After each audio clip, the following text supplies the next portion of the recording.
ومن أحسن قولا ممن دعا إلى الله وعمل صالحا وقال إنني من المسلمين. السلام عليكم ورحمة الله وبركاته. بسم الله الرحمن الرحيم. الحمد لله رب العالمين والصلاة والسلام على سيد المرسلين نبينا محمد وعلى آله وصحبه أجمعين. أما بعد.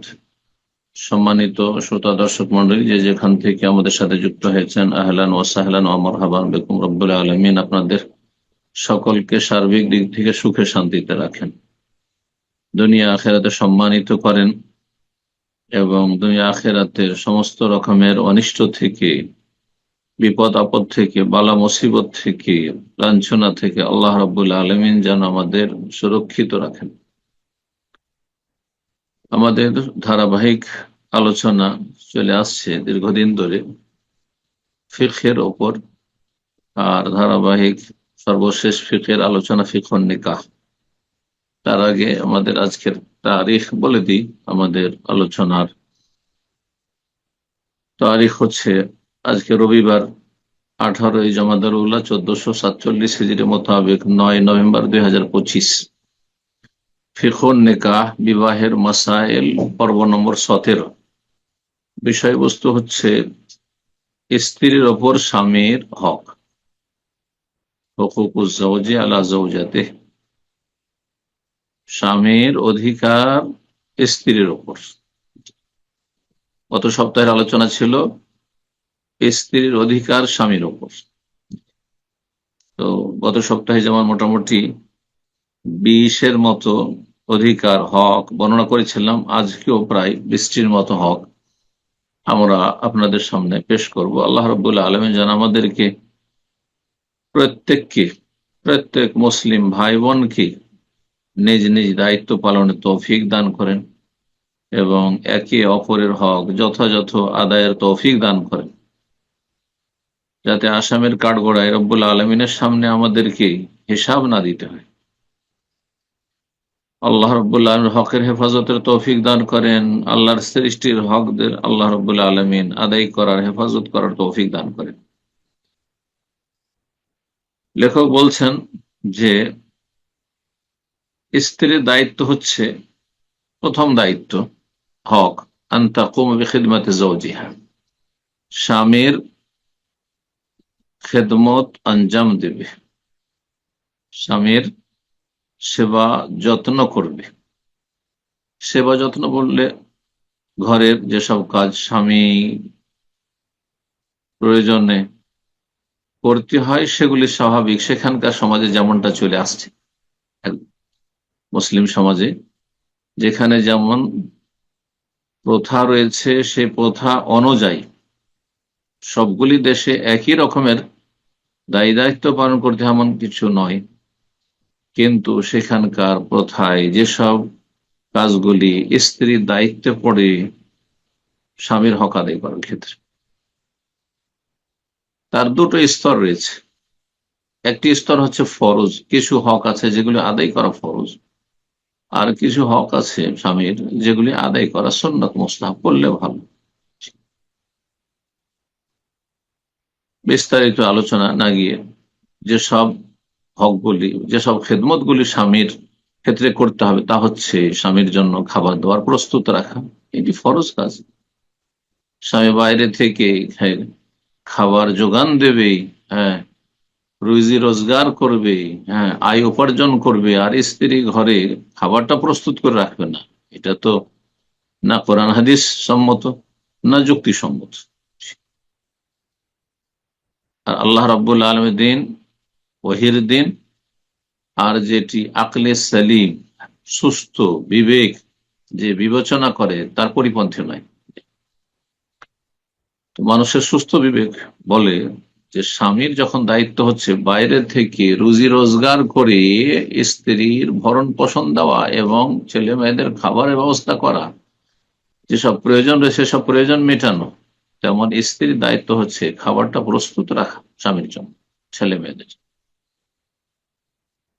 যেখানে যতবার খাবারের প্রচলন রয়েছে। জরুরি না যে 3বারই হইতে হবে, কারণ 3বার কোরআন হাদিসের কথা নেই, যতবার প্রয়োজন হয় মানুষের।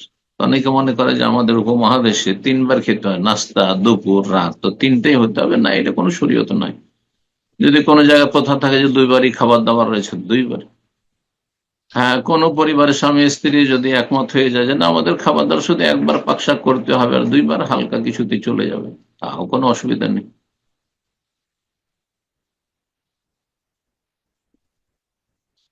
এর অতিরিক্ত যদি প্রয়োজন হয়, অনেক সময় দেখা যায় যে আজকাল অধিকাংশ ঘরে বিকেলবেলা একটা চায়ের পার্টি, হ্যাঁ, চা নাস্তা নিয়ে বসলো, তাহলে সেটা করতে হবে। জি। স্বামীর কাপড়গুলি পরিষ্কার করা, এটিও স্ত্রীর দায়িত্বে আসে। নবী সাল্লাল্লাহু আলাইহি ওয়াসাল্লামের কাপড় পরিষ্কার করে দিয়েছেন মা আয়েশা রাদিয়াল্লাহু তাআলা আনহা, হাদিসে রয়েছে যে তাতে শুক্রবিন্দু বীর্য লেগেছিল। আর মা আয়েশা রাদিয়াল্লাহু তাআলা আনহা সেই জায়গাটুকু ধুয়ে দিলেন, কারণ সেই যে কাপড়ের অভাব ছিল।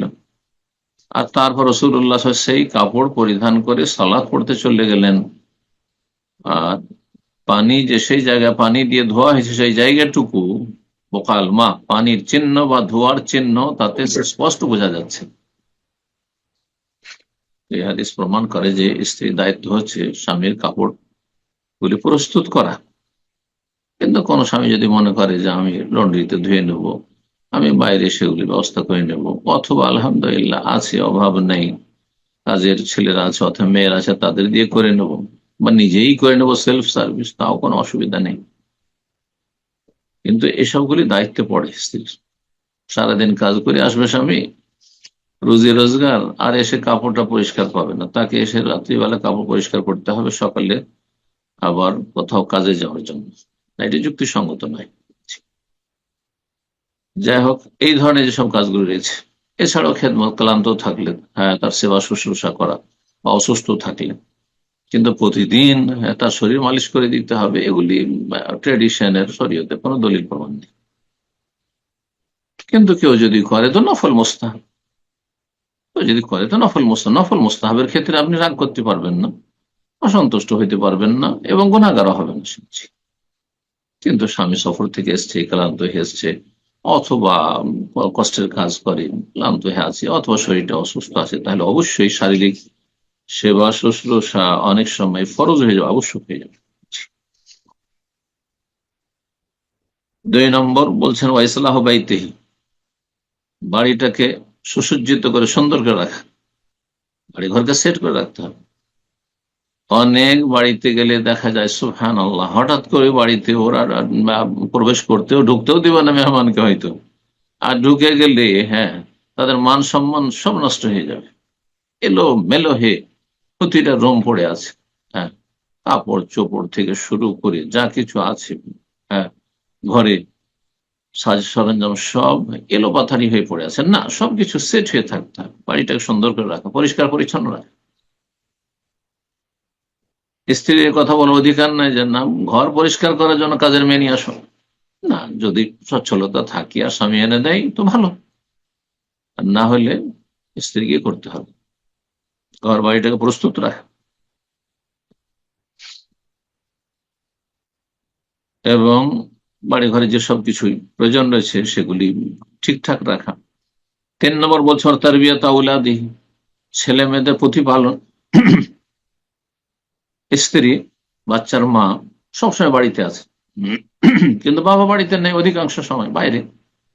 আর ছেলে মেয়েদের পরিচর্যা করতে হবে, শারীরিক পরিচর্যা করতে হবে, মানসিক পরিচর্যা করতে হবে, ইমানি ইসলামী পরিচর্যা সব আগে করতে হবে, ইমানি তরবিয়ত দিতে হবে, ছেলে মেয়েদের খোঁজ খবর রাখতে হবে, কোথায় কি করছে, ঘরের ভিতরেই কোনো গুনাহ করছে নাকি, কার সাথে যোগাযোগ করছে, কি অবস্থায়।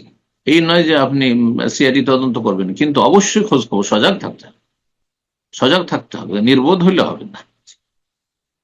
যে আপনি মেয়েকে ফোন দিয়ে রেখেছেন, ছেলেকে আপনি সমস্ত ফ্যাসিলিটি দিয়ে রেখেছেন, আপনি ইন্টারনেট ফ্যাসিলিটি, আর কোথায় কি করছে না করছে খোঁজ খবর রাখেন না আপনি। হ্যাঁ, আপনার ছেলে মেয়েদের উপর আস্থা বিশ্বাস খুব বেশি, না না না, অবিশ্বাসও করবেন না, তো একবার লাগামহীন ছেড়ে দেবেন, খোঁজ খবর রাখতে, ছেলে মেয়েদের পরিচর্যা করা। 4 নম্বর হচ্ছে স্বামীর হিতাকাঙ্ক্ষী হওয়া। স্বামীর হিতাকাঙ্ক্ষী হওয়া দিনের দিক থেকে দুনিয়ার দিক থেকে সবচেয়ে বড় হিতাকাঙ্ক্ষী যে জান্নাতের রাস্তায় নিয়ে যায়, জাহান্নামের রাস্তা থেকে রক্ষা করে। সুতরাং স্বামী যদি ইবাদত বন্দেগী ফরজে গাফিল হয় তাহলে তাকে সজাগ করতে হবে, সালাতের জন্য জাগিয়ে দিতে হবে, নামাজের সময় স্মরণ করিয়ে দিতে হবে, নামাজ পড়তে যেতে বলতে হবে ইত্যাদি। যদি দেখেন যে স্বামী হারামে লিপ্ত থাকছে, ইন্টারনেটের জগতে, সোশ্যাল মিডিয়া অথবা অন্য কোনো মাধ্যমে, তাহলে সেসব থেকে বিরত রাখতে হবে। স্বামী হারাম খাচ্ছে তাহলে তাকে নাসিহা করতে হবে, ধূমপান করছে, মদখোর, অবশ্যই নাসিহা করতে হবে। আর নাসিহা যদি না শোনে তাহলে এই স্বামীর সাথে সংসার করা জরুরি নয়, যদিও কাজটি ফাসেকি কুফরি না হোক, সালাত ত্যাগের মতো নাই হোক, কিন্তু প্রকাশ্য যদি ফাসেকি থাকে কর্মশালী জীবনে, তাহলে তার সাথে সংসার করা জরুরি নয়, তার থেকে বিচ্ছিন্ন হতে পারে। এবং আল্লাহ সন্তুষ্টির জন্য যদি হয় তাহলে আল্লাহ তাতে সন্তুষ্ট হবেন, সওয়াবের কাজ করবেন। কিন্তু প্রথমখানে নয়, নাসিহা উপদেশ করতে হবে, উপদেশ দিতে হবে, বুঝাইতে হবে। জি, আল্লাহ সকলকে হেদায়েত দান করুন।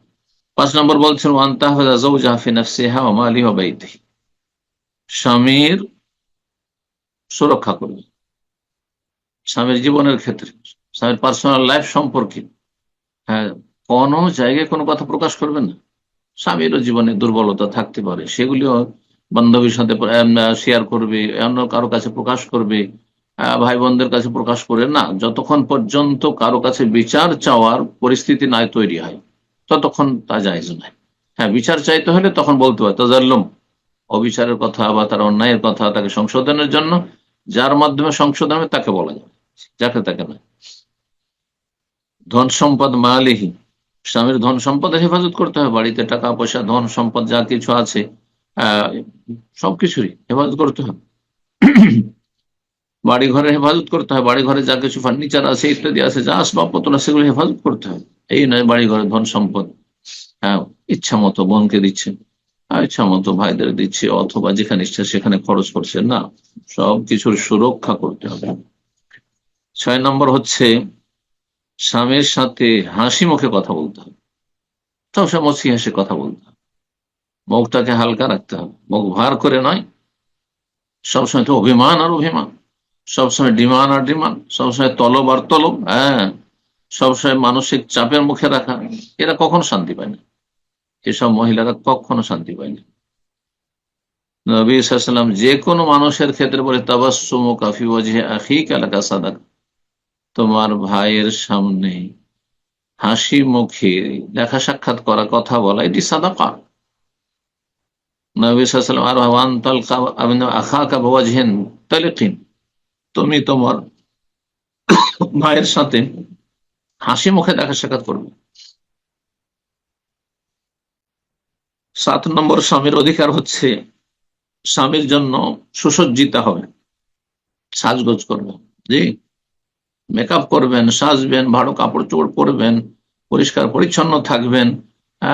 এগুলি স্বামীর জন্য, ঘরের বাইরে না। আজকাল অধিকাংশ মুসলিম মহিলা কাফেরদের মতো সাজগোজ করে বাইরে যাওয়ার জন্য, এটি হারাম। সাজগোজ বাইরে যাওয়ার জন্য নয়, সাজগোজ কারো বাসায় দাওয়াত খেতে যাওয়ার জন্য নয়, অলংকার পরিধান করবেন পরের বাড়ি যাওয়ার জন্য নয়, হ্যাঁ, বিয়ের অনুষ্ঠানে যাওয়ার জন্য নয়, বরং আপনি আপনার স্বামীর জন্য সাজগোজ করবেন, ভালো পোশাক, ভালো অলংকার, এবং শারীরিক দিক থেকে শরীরের গঠনকে সুন্দর রাখা ইত্যাদি ইত্যাদি যা কিছু হয়। এক কথায় সাজগোজের মধ্যে যতগুলি আসে, অতিরিক্ত সাজগোজ যেগুলি কৃত্রিম, আর প্রাকৃতিক, হ্যাঁ, শরীরের যত্ন নেওয়া। জি। 8 নম্বর বলছেন যে স্বামীর সম্মান শ্রদ্ধা বহাল রাখবে, স্বামীর অন্তরে সম্মান থাকবে, কথা সম্মানের সাথে সম্মান রেখে কথা বলবে, সম্মানজনক আচরণ করবে। সম্মান শুধু কথার দ্বারা হয় না, কথার দ্বারা হয়, কাজের দ্বারা হয়, তার আগে অন্তর থেকে সম্মান করতে হবে। অন্তরে যার যত বেশি শ্রদ্ধা সম্মান রয়েছে, কথা কাজে তার শ্রদ্ধা সম্মান তত বেশি প্রকাশ পাবে। 9 নম্বর বলছেন যে তার সাথে সুন্দর আচরণ করবে। স্বামীর সাথে আচরণ সুন্দর করবেন, যেমন আপনি সুন্দর আচরণ চান। ওয়াশিরুহুন্না বিল মারুফ, আল্লাহ কোরআনে কারিমে ইরশাদ করেছেন যে তুমি বা হে মুসলিমরা, হে পুরুষরা, তোমরা স্ত্রীদের সাথে, তোমাদের স্ত্রীদের সাথে সদাচরণ করো, নম্র আচরণ করো, ভালো আচরণ করো, যেটা নিজেদের জন্য পছন্দ করো। ঠিক ওই রকমই স্ত্রীদের কথাই বলা হয়েছে, ভালো আচরণ করবে স্বামীদের সাথে, যাতে স্বামীর মানসিক শারীরিক কোনো কষ্ট না হয়, কথা কাজের মাধ্যমে কোনো কষ্ট দেওয়া না হয়। যে আচরণগুলি ভালো, পছন্দনীয়, যাতে স্বামীকে খুশি করা যায়, সেই আচরণগুলি করবে। 10 নম্বর বলছেন যে স্বামীর আরাম বিশ্রামের জন্য যত উপায় উপকরণ রয়েছে, মাধ্যম রয়েছে, সেগুলি অবলম্বন করবে। বাসায় আসলে স্বামী কিসে আরাম পাবে, প্রথম কি প্রয়োজন? জি, গরমের সময় বাইরে থেকে এসছে, তাহলে কি প্রয়োজন রয়েছে? শীতকালে বাইরে থেকে এসছে, ক্লান্ত হয়ে এসছে, কাজ করে এসেছে, ইত্যাদি ইত্যাদি। তো যেসব প্রয়োজনগুলি রয়েছে আরাম বিশ্রামের জন্য, সেগুলিকে প্রস্তুত রাখবে। এসে এমনটা না হয়, যেমন অনেক পরিবারের কথা খুব দুঃখজনক শোনা যায়, মুসলিম পরিবার, স্বামী বাইরে থেকে এসছে, স্ত্রী স্মার্টফোন হাতে করে ব্যস্ত রয়েছে, অথবা টিভির সামনে বসে সারা দুনিয়া বিচরণ করছে। স্বামী যদি বলে যে একটু পানি দাও, ওই যে ওখানে রাখা আছে, খেয়ে নাও, এর চাইতে খারাপ আচরণ কথা শোনা গেছে। তোমার হাতে নেই, তুমি নিতে পারছো না ওখান থেকে? খিদে লেগে স্বামীকে খাবার নিতে হবে, যাও কিচেনে প্রস্তুত আছে, খেয়ে নাও, ওখান থেকে নিয়ে নাও, সেলফ সার্ভিস। আউযুবিল্লাহ, এগুলি ইহুদি নাসারাদের চরিত্র, পশ্চিমা সভ্যতা। জি, ইসলাম এটা শেখায় না, ইসলাম পরিপন্থী কাজ এগুলো, পারিবারিক ক্ষেত্রে অশান্তির কারণ। 11 নম্বর বলছেন যে স্বামীকে সব সময় আনন্দিত রাখবে। যখনই বাড়িতে আসবে তাকে যথাসাধ্য কিসে খুশি থাকে স্বামী, আপনি কেমন আচরণ করলে, বোনকে বলছি, আপনি কেমন আচরণ আচরণ করলে, কেমন ভাবে চলাফেরা করলে, কিভাবে তার সামনে আসলে, কিভাবে কথা বললে খুশি থাকে, তার মনকে কি করা, আনন্দিত করা, তাকে যথাসাধ্য সুখী করার চেষ্টা করা। হ্যাঁ, এবং তার মনে যাতে করে প্রশান্তি নেমে আসে স্ত্রীকে দেখলে। ও তোষের রোহ নাজার, নবী সাল্লাল্লাহু আলাইহি ওয়াসাল্লাম হাদিস রয়েছে যে স্বামী তার দিকে তাকালে স্বামী যেন খুশি হয়ে যায়, তাকে যেন খুশি করে দিত, দেখলেই যেন মনটা ভালো হয়ে যায়, মনটা হালকা হয়ে যায়। যতই ক্লান্তি থাক আর যতই বাইরে কষ্ট পেয়ে থাক, অনেক সময় পুরুষরা বাইরে কাজকর্ম করতে গিয়ে, রুজি রোজগার করতে গিয়ে মেন্টাল টর্চারের শিকার হয়, অনেক সময় আপনার শারীরিক ভাবে নির্যাতনের শিকার হয়, অনেক সময় বিভিন্ন রকমের টেনশনে থাকে। সুতরাং ঘরে এসেও যদি শান্তি না পায়, তাহলে কোনোদিন দাম্পত্য জীবনে সুখ শান্তি নেমে আসবে। 12 নম্বর অধিকার বলছেন যে আল্লাহর অসন্তুষ্টির কাজে আনুগত্য করবে না, বাকি জায়েজ যে কোনো কাজে স্বামী যদি হুকুম করে মেনে চলবে। আল্লাহর নাফরমানি করে স্বামীর কথা শোনা যাবে না। আল্লাহর নাফরমানির কথা যদি না বলে, তার মানে আল্লাহর নাফরমানির কথা কি নয়, যেগুলি ইসলামের দৃষ্টিতে ওয়াজিব ফরজ অবশ্যই করতে হবে, সুন্নাত মুস্তাহাব করতে হবে, করা উচিত। এমনকি মুবাহ জায়েজ যদি স্বামী একটি জায়েজ কথাও বলে, শরীয়তে সেটি ফরজও না, সুন্নাতও না, মুস্তাহাবও না, কিন্তু জায়েজ কাজ, যে আজকে আমি একটু গরুর গোস্ত খেতে চাই, আজকে অমুক মাছটা খেতে চাই, জায়েজ কাজে, না ফরজ না সুন্নাত, কিচ্ছু না। আজকে আমি বিরিয়ানি খেতে চাই, সাপোজ, জি, যে কোনো উদাহরণ নিতে পারেন, জায়েজ, যে কোনো জায়েজ। চলো আজকে ঘুরে আসি, বলছে না যাবো না, এ কথা বলার অধিকার নেই। চলে একটু পার্কে ঘুরে আসি, চলে একটু বিচে ঘুরে আসি, না যাবো না আমি। হ্যাঁ, যে কোনো জায়েজ কাজ যখন হুকুম করে দেয় স্বামী, তখন স্ত্রীর জন্য সেটা মেনে চলা ফরজ হয়ে যায়। কাজটি এমনি জায়েজ ছিল, কিন্তু স্বামীর হুকুমের কারণে সেটি ফরজ হয়ে গেল। এরকমই ছেলে মেয়েকে বলছি, বাবা মা যদি বলে এই কাজটি করো, অথচ কাজটি জায়েজ, তাহলে সে কাজটি করা ফরজ হয়ে যায়। অনেক মূর্খ ছেলেরা বিষয়টি বুঝে না। না, এটা তো কোনো শরীয়তের বিষয় নয়, শরীয়তের বিষয় হোক আর না হোক, বাবা মায়ের হুকুম এবং আল্লাহর অসন্তুষ্টির ক্ষেত্রে নয়। হ্যাঁ, এটা আল্লাহ অসন্তুষ্ট হবে না এই কাজটি করলে, সুতরাং ফরজ হয়ে গেছে কাজটি করা। 13 নম্বর বলছেন যে যেসব কথা, কাজ, আচার আচরণ অথবা কথা স্বামীকে অসন্তুষ্ট করে, রাগান্বিত করে, সেগুলি থেকে বেঁচে থাকে, সেগুলিকে এড়িয়ে চলবে না। এমন কিছু করবেন না, এমন কিছু বলবেন না যাতে স্বামী রাগান্বিত হয়ে যায়। কারণ স্বামীকে অসন্তুষ্ট করলেন ফেরেশতাদের লানত, আল্লাহ রাব্বুর অসন্তুষ্ট হন। 14 নম্বর, ওলা তাখরুজু মিন বাইতিহি ইল্লা বিইযনিহি, স্বামীর বিনা হুকুমে বাড়ির বাইরে যাবেন না। আজকাল এইরকম কোয়ালিটির মহিলা পাওয়াটা খুব কঠিন। স্বামীর বিনা হুকুমে বাড়ির বাইরে যাবে না, না শপিং এ যাবে, না আত্মীয় স্বজনদের বাড়ি যাবে, হ্যাঁ, না বান্ধবীদের বাড়ি যাবে, না পার্কে ঘোরাফেরা করতে যাবে, হ্যাঁ, না হাটে বাজারে যাবে, না কোনো জায়গায় যা পাড়া প্রতিবেশীর কোনো বাসায় যাবে, কোথাও যাবে না, না চাকরি করতে যাবে। স্বামীর বিনা হুকুমে বাড়ির বাইরে যাওয়া যাবে না। 14 নম্বর অধিকার স্বামীর। 15 নম্বর বলছেন যে ওয়ালা তুফসি লাহু সিররান, কোন গোপন কথা স্বামীর কারো সামনে প্রকাশ করবে না। যে কোনো গোপনীয়তা রক্ষা করবে। স্বামীর জীবনের, তার সাথে চলাফেরার ক্ষেত্রে গোপনীয়তা রক্ষা করবে যতক্ষণ পর্যন্ত কারো ক্ষতির আশঙ্কা তাতে নেই।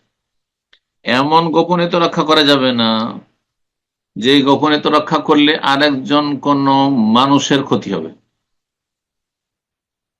স্বামী যদি খুনি হয়, বলো অমুককে খুন করবো, গোপনীয়তা রক্ষা করা মোটেই যায় না, প্রকাশ করে দিতাম, যাতে করে একজনের জীবন রক্ষা করা সম্ভব হয়। স্বামী যদি কারো চুরি ডাকাতি করে, চোর ডাকাত, অনেক চোর ডাকাত স্বামী আছে, চুরি ডাকাতি করতে চায়, বেইমানি করতে চায়, অথবা টাকা পয়সা ধার নিয়ে না দিতে চায়, টাকা ধারটা পেয়ে নিত, তখন দেখা যায়। আর সেটা গোপন রেখে দিবে স্ত্রী, না ওটাই যায় না, তাহলে বলে যে ওকে ধার দিয়েন না, কিন্তু তাহলে টাকা দেবে না, কিন্তু নিবদাও হয়ে যাবে। কিন্তু যেসব গোপনীয়তা রক্ষা না করলে স্বামীর মানহানি হবে, স্বামী সমাজে পরিবারে ছোট হবে, মানুষের কাছে লাঞ্ছিত হবে, এমন কিছু করা যাবে না। 16 নম্বর, স্বামীর হক হচ্ছে যে স্বামীর ধন সম্পদে তার অনুমতি ছাড়া কোন রকমের হস্তক্ষেপ করবে না। স্বামীর ধন সম্পদ থেকে দান সাদকা করা চলবে না বিনা অনুমতিতে।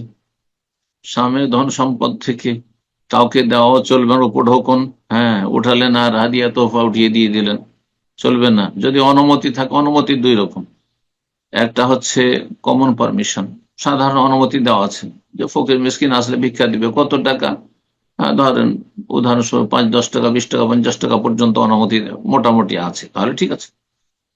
কিন্তু আপনি 500 টাকা, 1000 টাকা, 5000 টাকা উঠিয়ে দিয়ে দিবেন না, মোটেই চাইছেন। স্বামীর ধন সম্পদ স্বামীর নিয়ন্ত্রণে, যদি আপনাকে কোনো কিছু করতে হয় সেখান থেকে, তাহলে অনুমতি নিতে হবে স্বামীর কাছে।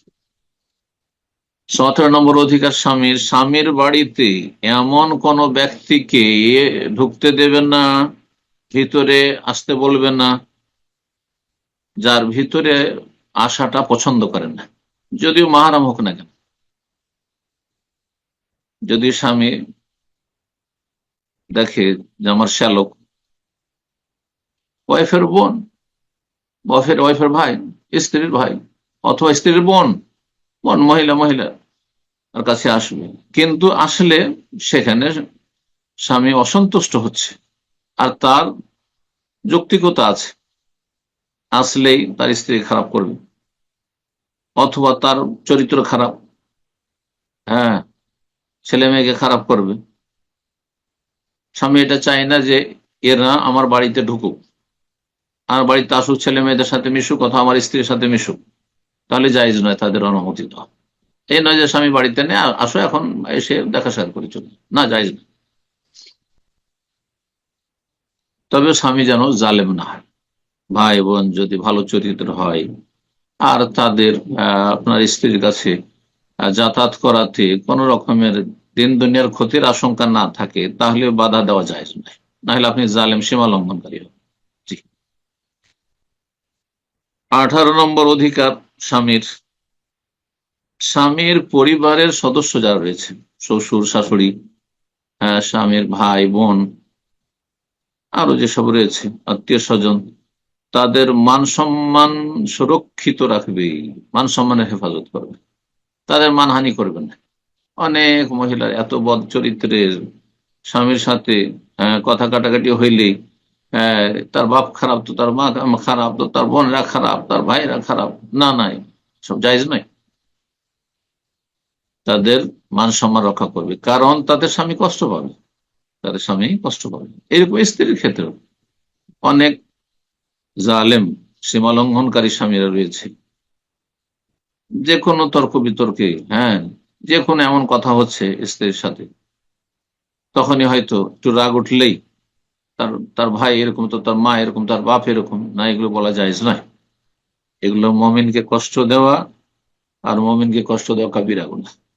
মমিনকে কষ্ট দেওয়া যদি কাবিরা গুনাহ হয়, কোন মমিন মুসলিমকে, কোন মানুষকে কষ্ট দেওয়া কাবিরা গুনাহ, অমুসলিম হইল, তাহলে আপনার যারা আপনজন, প্রিয়জন, স্ত্রী, স্বামী, ছেলে মেয়ে, ভাই বোন, বাপ মা, তাদের কষ্ট দিলে কত বড় কাবিরা গুনাহ হইতে পারে।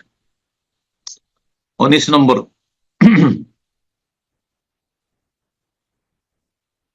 যদি স্বামী অসুস্থ হয়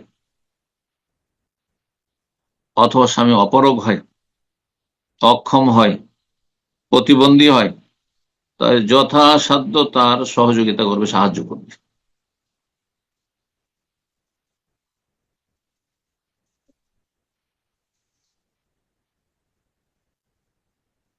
লেখক বলছেন, এসব আলোচনার মাধ্যমে যে 19টি কথা, 19টি পয়েন্ট মোটামুটি আমরা আলোচনা করলাম লেখকের কথা থেকে, বলছেন যে এর মাধ্যমে আমরা সুস্পষ্ট বুঝতে পারলাম যে মহিলাদের বাড়িতে এত বেশি দায় দায়িত্ব রয়েছে যে সেগুলি যদি যথাযথ আদায় করে, তাহলে বাইরে কোনো কাজকর্ম করার চিন্তা করার সময় নেই।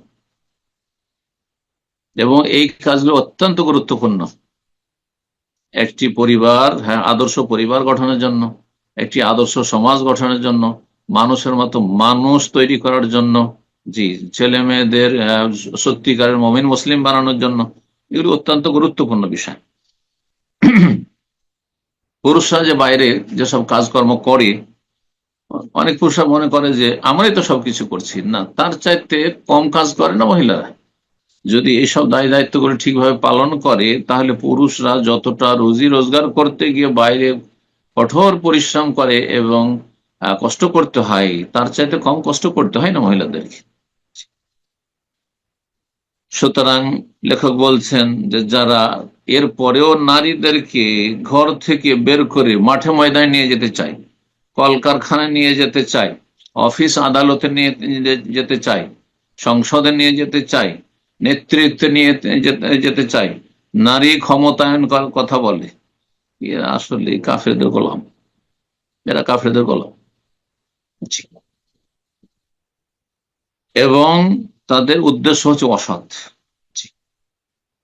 তারা দিন দুনিয়ার যে উপকারিতা রয়েছে সেসব অনুধাবন করা থেকে, সেসব উপলব্ধি করা থেকে, আর সেসব আদর্শ থেকে তারা পথভ্রষ্ট, যার ফলে তারা নিজেরাও পথভ্রষ্ট, অন্যদেরকে পথভ্রষ্ট করে।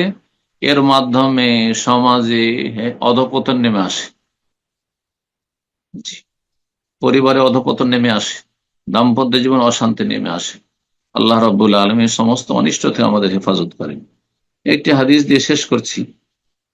যদি স্ত্রী স্বামীর আনুগত্য করে আল্লাহর সন্তুষ্টির ক্ষেত্রে, জায়েজ ক্ষেত্রে, তাহলে তার ফজিলত সম্পর্কে আব্দুর রহমান ইবনে আওফ রাদিয়াল্লাহু তাআলা আনহু বর্ণনা করেন, রাসূলুল্লাহ সাল্লাল্লাহু আলাইহি ওয়াসাল্লাম বলেছেন, ইযা সাল্লাতিল মারআতু খামসাহা, মহিলা যদি 5 ওয়াক্ত সালাত পড়ে।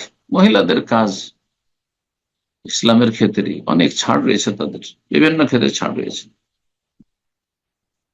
মহিলা যদি 5 ওয়াক্ত সালাত পড়ে, সামাত শাহরা, রমজান মাসের সিয়াম পালন করে, যেহেতু সাধারণত অধিকাংশ মহিলাদের কাছে এত পয়সা থাকে, ধন দৌলত থাকে না, সুতরাং জাকাতের কথা বলেন রাসূলুল্লাহ সাল্লাল্লাহু আলাইহি ওয়াসাল্লাম, দান সাদকার কথা বলেন, হজের কথা বলেন, ওয়া হাফিজাত ফারজাহা, আর লজ্জা স্থানের যদি সুরক্ষা করে, ওয়া আতাত যাওজাহা, স্বামীর যদি আনুগত্য করে, আল্লাহর আনুগত্য এবং রাসূলের আনুগত্যের আওতায় স্বামীর যদি আনুগত্য করে, গুনার ক্ষেত্রে নয়। কিলা লাহা, হাসরের ময়দানে বিচার দিবসে সেই নারীকে বলা হবে, স্ত্রীকে বলা হবে, উদখুলিল জান্নাহ, জান্নাতে প্রবেশ করো হে নারী, মিন আইয়ি আবওয়াবিল জান্নাতে, সেতে যে কোনো দরজা দিয়ে প্রবেশ করো, জান্নাতে যে কোনো দরজা দিয়ে তুমি প্রবেশ করতে পারো। মুসনাদ আহমদের হাদিস। এখানে আজকের আলোচনা শেষ করছি। জাযাকুমুল্লাহু খাইরান। যেসব ভাই বোনেরা আমাদের এই গুরুত্বপূর্ণ আলোচনায় থাকলেন, এই আলোচনাগুলি যেমন বোনদেরকে শুনতে হবে, অত্যন্ত গুরুত্বপূর্ণ বিষয়, তেমন ভাইদেরকে শুনতে হবে। আল্লাহ রাব্বুল আলামিন যেন আমাদের এই দিনের কথাগুলি দ্বারা আমাদেরকে উপকৃত হওয়ার তৌফিক দান করেন এবং আমাদেরকে সর্বপ্রথম আমল করার তৌফিক দান করেন, আর তারপরে প্রতিটি মুসলিম ভাই বোনকে আল্লাহ আমল করার তৌফিক দান করেন। সারা বিশ্বের সমস্ত মানুষকে আল্লাহর ঈমান ইসলামের দিকে আল্লাহ রাব্বুল আলামিন হিদায়াত দান করেন, জান্নাতের পথে আল্লাহ নিয়ে আসেন। সুবহান রাব্বিকা রাব্বিল ইজ্জাতি আম্মা ইয়াসিফুন ওয়া সালামুন আলাল মুরসালিন ওয়ালহামদুলিল্লাহি রাব্বিল আলামিন।